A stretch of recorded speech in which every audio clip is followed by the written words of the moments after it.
네, 오늘 아침 뉴스의 맥을 짚어드리는 시간 뉴스연구소. 오늘도 CBS 조태임 기자 또 경향신문 박순봉 기자와 함께합니다. 안녕하세요. 안녕하세요. 조태임 기자, 먼저 속보가 하나 있어서 그걸 좀 전하도록 하겠습니다. 트럼프 미국 대통령이 조금 전에 기자회견이 있었는데 이런 내용들이 있었습니다. 트럼프는 이란 전쟁이 매우 빨리 끝날 것이다. 이틀 전에 이란이 항복했어야 된다고 했고, 이런 소식들 때문에 일단 미국 뉴욕 증시는 반등을 했었습니다.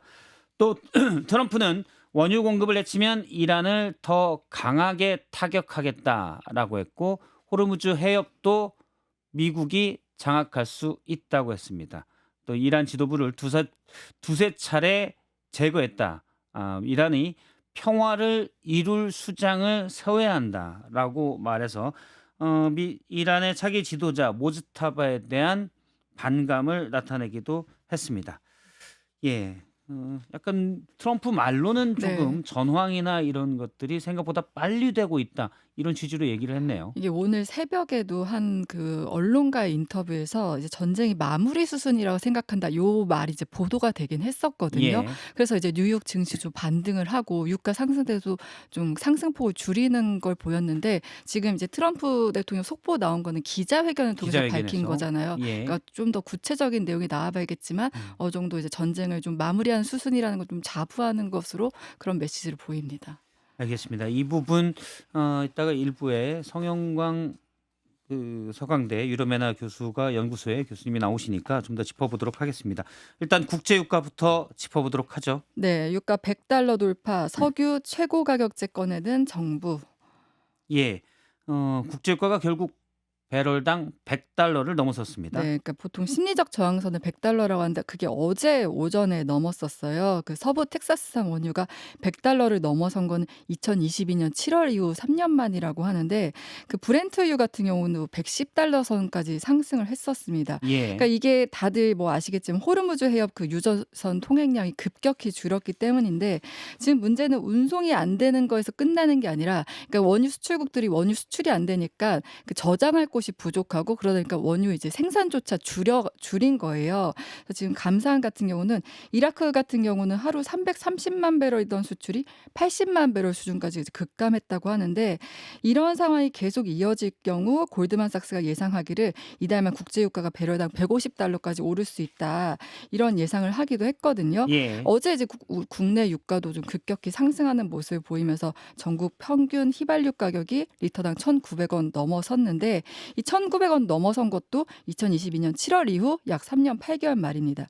근데 이제 앞서 전해드린 것처럼 새벽에 나온 좀 좋은 소식들이 있는데, G7 국가가 전략 비축률을 이제 방출을 검토하고 있다, 이런 얘기가 나왔고, 예. 또 트럼프 대통령도 그 전쟁이 이제 곧 마무리 수순이라고 생각한다, 이런 얘기들이 이제 보도가 나오면서 브렌트유와 그 서부 텍사스산 원유 같은 경우는 $88.42, $84.94, 각각 $90 선 아래로 지금 떨어진 상황이긴 합니다. 일단 트럼프 대통령의 말 한마디에 주식시장은 오르고 유가는 떨어지는 국면인데, 이게 네. 이제 어떻게 될지 계속 봐야 되겠죠. 네, 맞습니다. 어쨌든 어제 국내 주식시장은 상당히 크게 떨어졌습니다. 네, 요즘 코스피를 두고 롤러 코스피라는 말이 생겼더라고요. 롤러 코스피요? 그러니까 급락하고 급등하고 이게 계속 반복되다 보니까. 어. 그런데 지난주에도 왜 급락했다 급등했다 그랬는데, 어제 한 6% 가까이 급락하면서 5,200선까지 밀렸어요. 그래서 장중에는 서킷 브레이커가 발동이 됐는데, 그 서킷 브레이커라는 거는 주가가 급락할 때 거래를 이제 일시 중단하는 장치인데, 이게 한 달 사이에 2번이나 발동된 건 코로나19 때 이후 처음이라고 합니다. 어제 하루 만에 시가총액 약 270조 원 증발했고요. 지금 문제는 환율인데, 환율이 $1 환율이 1,495원까지 올랐어요. 그러니까 금융위기 이후 최고 수준을 기록했는데, 장중에는 1,500원 선에 거의 근접하기도 했고요. 지금 고유가 충격이 주식시장, 뭐 환율시장까지 영향을 주고 있는 상황입니다. 예, 대통령이 비상경제점검회의를 열었죠. 네, 어떤 그러니까 얘기들이 나왔습니까? 대통령이 지금 에너지 수급, 이게 가계 부담에 너무 많은 부담을 주고 있다 하면서 대책 마련을 주문했는데, 지금 이제 가장 주요하게 이제 거론되는 게 최고 가격제 시행입니다. 정부가 일정 수준 이상의 가격 인상을 제한할 수 있는 제도인데, 이 최고 가격은 2주 단위로 정해진다고 해요. 이 부분은 김용범 청와대 정책실장 말 듣고 와서 설명 이어가겠습니다. 산업부에서 석유사업법에 근거하여 이번 주 내로 최고 가격제가 시행될 수 있도록 고시 제정 등 관련 절차를 신속히 진행할 예정이며 네, 이 최고 가격제 도입 배경은 왜 대통령도 지적했지만 정유사나 주유사가 가격이 오를 때는 막 급격하게 오르고 내려갈 때는 천천히 내리고 이 부분에 대한 문제 지적이 예, 있었잖아요. 로켓처럼 올리고 깃털처럼 내리더라 이런 비판이 있었죠. 네, 맞습니다. 그래서 이 최고 가격제를 통해서 이 비정상적인 가격 결정을 좀 방지를 하고 가격의 예측 가능성을 좀 확보하겠다 이런 설명이고요. 이외에도 이제 유류세 인하폭 확대 가능성들도 지금 검토하고 이제 가계 부담을 최소화하겠다 이런 것들을 좀 강조를 하고 있습니다. 예, 이 부분 짚어보도록 하겠습니다. 박순봉 기자. 네. 대통령도 이제 신속한 대책을 강조하는 모습입니다.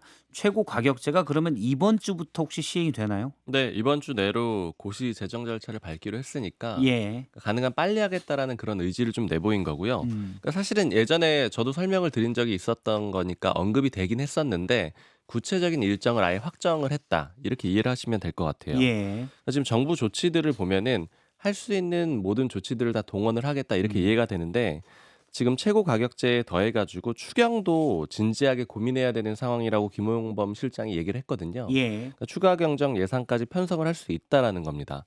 근데 지금 이제 흐름을 보면은 좀 우려가 되는 건 뭐냐면은 정부의 조치들을 보면은 유가가 오르니까 물가가 오르겠죠. 그렇게 되다 보면은 국내 소비자나 국내 이제 국민들이 힘들어지는 상황이 올 수가 있으니까 국제에서는 유가가 올랐지만 국내 소비자에게는 부담을 줄여줄 수 있는 조치들을 하겠다라는 거예요. 그래서 예. 가격을 뭐 2주마다 한 번씩 정해가지고 그 이상은 받지 마라 이렇게 정하기도 하고 그다음에 유류세도 낮춰주고 이런 조치들을 다 할 거거든요.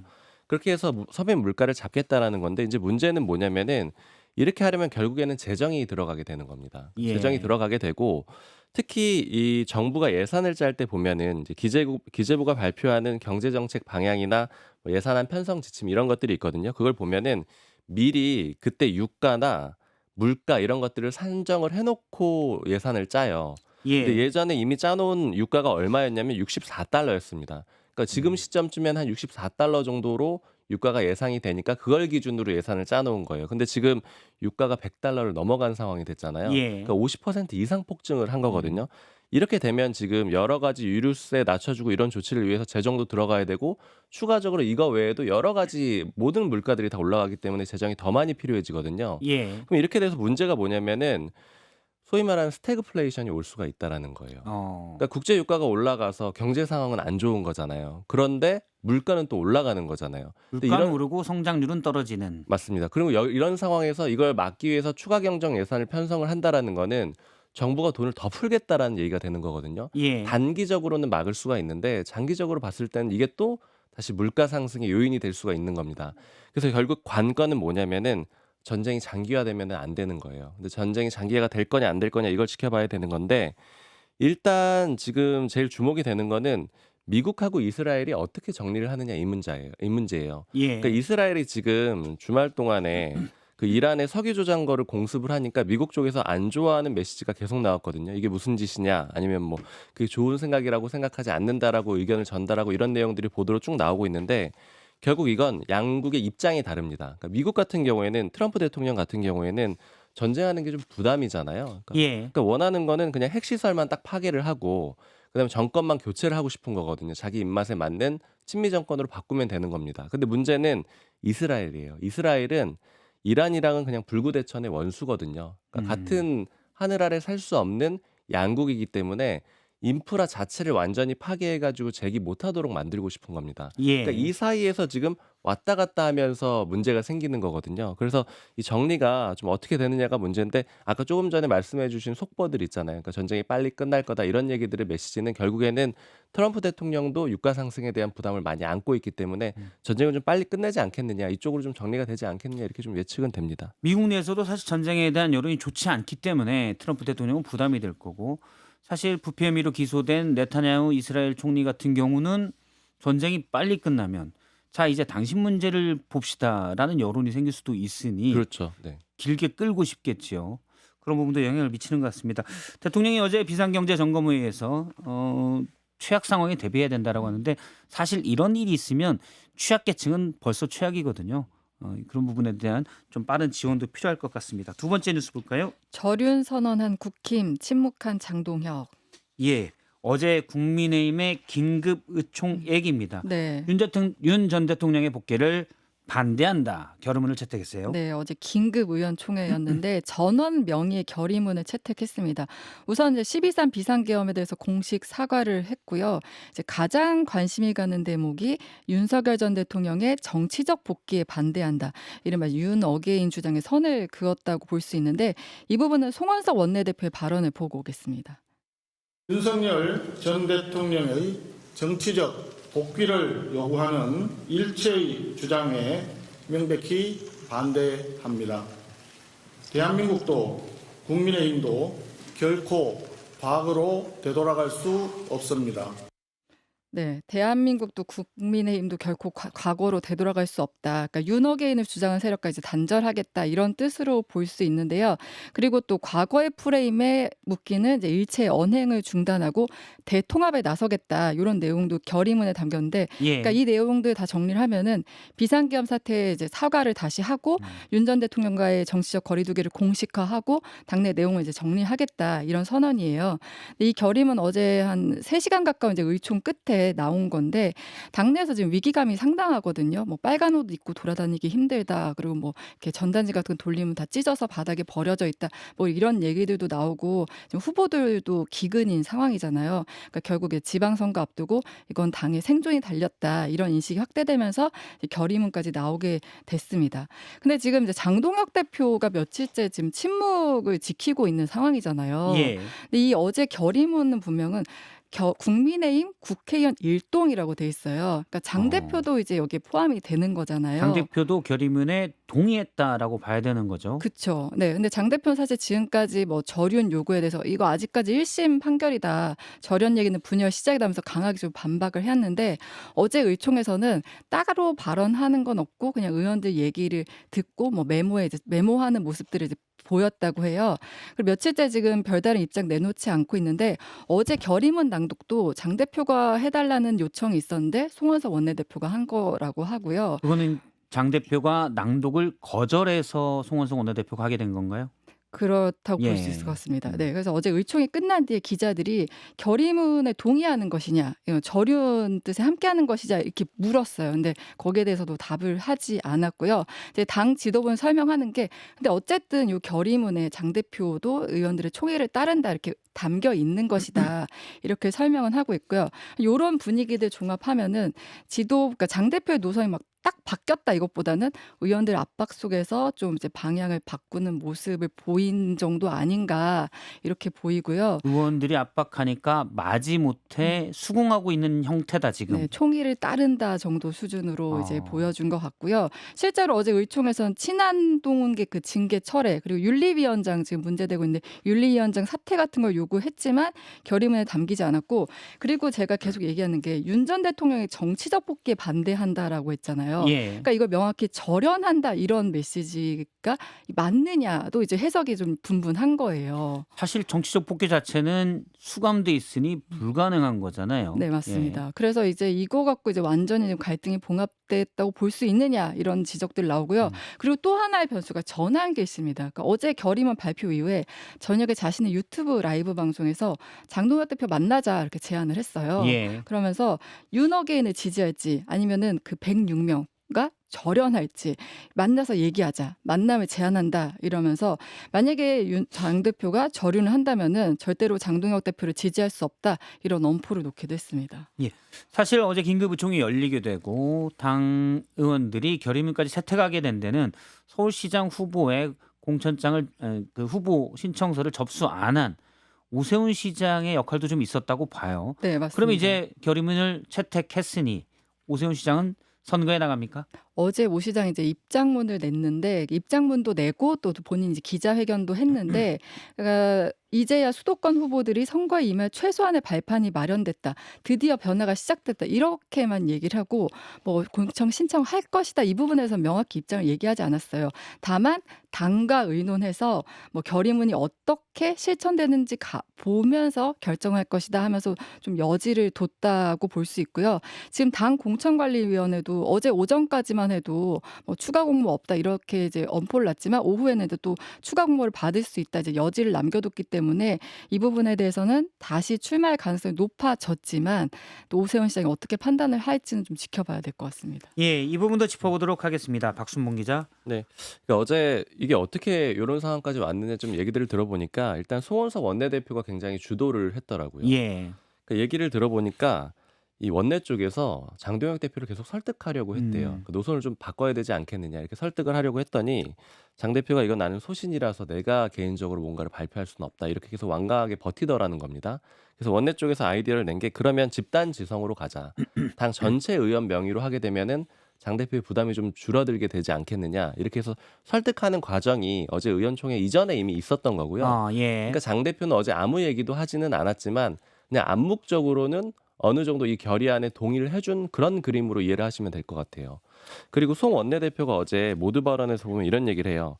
제 마지막 정치적 발언이 될 수 있다는 생각으로 이 자리에 섰다 이런 표현을 쓰거든요. 예, 그건 이게 무슨 의미예요? 당에서 얘기를 하는 게 뭐냐면 이거 안 되면 사퇴한다. 이렇게 원내대표 해석들을 사퇴하겠다. 하더라고요. 그러니까 배수진 치고 어제 의총을 이끌어 갔던 거거든요. 그러니까 그렇게 해서 일단은 그렇게 만약에 송원석 원내대표까지 사퇴를 하게 되면은 장 대표 입장에서 완전히 고립되는 상황이 올 수가 있거든요. 그래서 일단은 암묵적으로 넘어가는 그런 그림이라고 보면 되고 당 관계자가 어제 하는 얘기가 장 대표가 아무 말을 안 한 것 자체가 메시지라고 보면 됩니다. 즉 일정 부분 수용을 한 것이다. 이렇게 해석을 합니다. 근데 어제 의총 분위기를 좀 들어보니까 구체적인 얘기들이 있었더라고요. 이게 의총이 기본적으로 한계점을 좀 의원들이 인식을 하고 있었다라고 하는데 뭐냐면은 예. 의원들의 대표격인 자리인 거잖아요. 당무 전반에 대해서는 결의안에 못 넣은 거예요. 근데 의원총회에서 나왔던 얘기들은 뭐가 있냐면 일단은 아까 결의문에 들어 있었던 것처럼 뭐 절연 선언, 그다음에 뭐 계엄 사과 여기에 더해서 뭐가 있었냐면 징계 문제를 더 이상 가지고 당내 갈등을 일으키지 말자. 예. 그러니까 대표적으로 배현진 의원 징계는 이제 하지 말아라. 이런 얘기가 나왔고 그다음에 중진 의원들 중심으로 이런 얘기도 나왔다고 합니다. 장예찬 여의도연구원 부원장하고 그다음에 박민영 대변인 예. 비선 후퇴시키고 그다음에 윤민우 윤리위원장도 사퇴시켜라. 이런 사퇴시켜라. 얘기들까지 나왔다라고 해요. 근데 다만 요 얘기는 뭐 완전히 정리된 얘기도 아니고 게다가 아까 말씀드린 대로 당무에 관한 얘기잖아요. 그러니까 결의안에는 넣지 못했는데 결국 그래서 이제 당에서 하는 얘기들은 뭐냐면은 모 관계자가 이렇게 표현을 하더라고요. 이 결의문은 끝이 아니라 시작이다. 그러니까 결국 의원들이 이렇게 총의를 모아가지고 공을 장 대표한테 던진 것이고 예. 그 액션을 장 대표가 어떻게 해주느냐 이 문제로 다시 넘어간다라는 거예요. 그래서 이제는 모 관계자가 하는 얘기는 이번 주 내로 장 대표가 기자회견을 하고 직접 구두로 뭐 장예찬 그다음에 윤리위원장 뭐 박민영 대변인 이런 인물들에 대해서 어떻게 조치할 건지 얘기를 해주지를 않으면은 그러면 의원들은 다음 단계로 넘어갈 수밖에 없다. 예. 이런 얘기들이 나오고 있어서 다음 결국에는 단계라면 뭐가 있습니까? 나오는 얘기들은 결국에는 오세훈 시장처럼 주요 후보들이 후보 다 등록을 하지 사퇴해서? 않는 경우 아. 이렇게 되면은 사실 지방선거를 치른다고 하더라도 장 대표는 거의 식물 대표가 될 가능성이 있는 거거든요. 예. 그런 카드들이 일단은 얘기가 되고 있는데 지금 단계에서 어느 정도는 수용을 해주지 않겠느냐 기대는 하고 있는 상황입니다. 지금 박순봉 기자 얘기를 들으면 장동혁 대표는 마지 못해 수용하는 모습. 그러면 이게 실천에서 드러날 것인가? 이건 여전히 지금 제 생각으로는 의문부호가 남습니다. 네. 조금 뒤에 국민의힘 새심파죠. 대안과 미래 이성권 간사가 연결이 해서 인터뷰가 있으니까 이 부분을 좀 더 여쭤보도록 하겠습니다. 다음 주제는 제가 박순봉 기자에게 좀 물어볼 텐데 일단 이재명 대통령이 연일 X에 올리는 글이 관심입니다. 이거는 당내 강경파, 민주당 내 강경파를 겨냥한 거다라는 얘기인데 지난 토요일에는 대통령이나 집권 세력이 됐다고 마음대로 다 할 수 없다라는 글을 올렸고 그리고 어제 새벽에도 글을 올린 게 있는데 빈대 잡겠다고 초과상관 태울 수 있겠느냐라는 걸로 얘기를 하면서 사실 개혁을 혁명처럼 하면 안 된다 이런 취지가 있습니다. 네. 이 메시지를 좀 더 해석을 하면 어떻습니까? 당에 물어보니까 크게 두 가지 정도로 해석을 하는데 일단 지금 첫 번째는 뭐 법사위 중심으로 있는 강경파를 좀 겨냥한 발언이 아니겠느냐 이렇게 해석들을 하고 있어요. 예. 그러니까 정부하고 당하고 어느 정도 합의를 해가지고 검찰개혁안을 내놔도 법사위의 강경파들은 수용을 안 하는 그런 그림들이 있거든요. 그러니까 여기를 좀 겨냥한 게 아니냐 해석이 한 가지가 있고 두 번째는 좀 비슷한 맥락인데 대통령이 집권 2년 차에 들어섰는데도 이 당에서 문제가 제대로 대응이 안 되니까 그러니까 이견 같은 것들이 계속 많이 나오니까 그냥 본인의 속내를 보여주고 솔직하게 설득을 해나가는 과정인 것 같다 이렇게 표현들을 하고 있거든요. 예. 그러니까 결국에는 예전에 초기에 보면은 민주당에서 정성호 장관은 너무 온건파야, 너무 약해, 이건 대통령의 뜻이 아닐 거야, 이런 식으로 얘기하는 사람들이 있었거든요. 근데 결과적으로 보면 어제 정성호 장관도 페이스북 메시지를 써서 이 대통령이랑 비슷한 맥락의 글을 써요. 그러니까 예. 결국 정성호 장관의 뜻이 이 대통령 뜻이랑 맞닿아 있었다라는 것들이 보여지는 거고, 너무 강경파 위주로 가서는 안 된다라는 의미로 지금 일단은 전달이 되는 겁니다. 근데 여기서 한 가지 조금 더 해석을 해보는 얘기들은 뭐냐면은, 이 대통령이 결국 이렇게 직접 나섰다라는 거는 결국에는 정무 기능이라고 할까요? 아니면 대통령의 뜻을 대신 전달해서 당에서 좀 융통시킬 수 있는 사람이 없는 게 아니냐, 이런 얘기들이 좀 나오고 있거든요. 사실 대통령이 물밑으로 얘기해도 되잖아요. 정무수석이나 더구나 지금은 정무특보까지 있습니다. 조정식원이 맡고 있는데 지금 대통령 뜻은 이렇습니다. 법사에서 공소청법안 너무 강경해요. 이런 식은 안 된다고 생각합니다. 라고 하는데 그런 기능이 안 되니까 지금 X에 쓰고 있는 겁니까? 아니면 그런 기능을 하는데도 불구하고 잘 안 되니까 X에 직접 쓰는 건지. 그 두 가지 해석이 다 있는데, 일단 대통령이 정우로 의원, 현역 의원을 정무비서관으로 임명을 했잖아요. 그러니까 중앙대 후배거든요. 그리고 예. 아까 말씀해주신 대로 정무특보는 그 조정식 사무총장 시절, 그러니까 대표 시절 때 사무총장으로 같이 일했던 사람이잖아요. 예. 그러니까 같이 한 맞췄던 제일 편한 사람들을 정무 쪽에 끌어다 쓰고 있다라는 거는 뭔가 기능이 잘 안 돌아가고 있는 게 아니냐, 뭐 이런 해석이 한 가지가 있고요. 근데 어제 뭐 정부 쪽 인사한테 물어보니까 하는 얘기는, 그 법사위 쪽의 강경파들은 사전에 얘기를 해도 안 된다는 거예요. 안 된다. 그러니까 전달을 하더라도 이게 정무 기능의 문제라고 보자면 그런 거라기보다는 지방선거를 앞둔 당원들에 대해서 어떤 어필을 하려고 하는 거, 예. 뭐 소위 안 좋게 표현하면 자기 장사하는 거, 이런 것들이 원인이다. 이 두 가지 해석이 동시에 있습니다. 알겠습니다. 오늘 여기까지 듣도록 하겠습니다. 조태임 기자, 박순봉 기자, 고맙습니다. 감사합니다. 박성태의 뉴스쇼는 여러분의 참여를 기다립니다. 구독과 좋아요, 댓글 잊지 않으셨죠? 평일 아침 7시 10분 실시간 라이브도 참여하실 수 있습니다.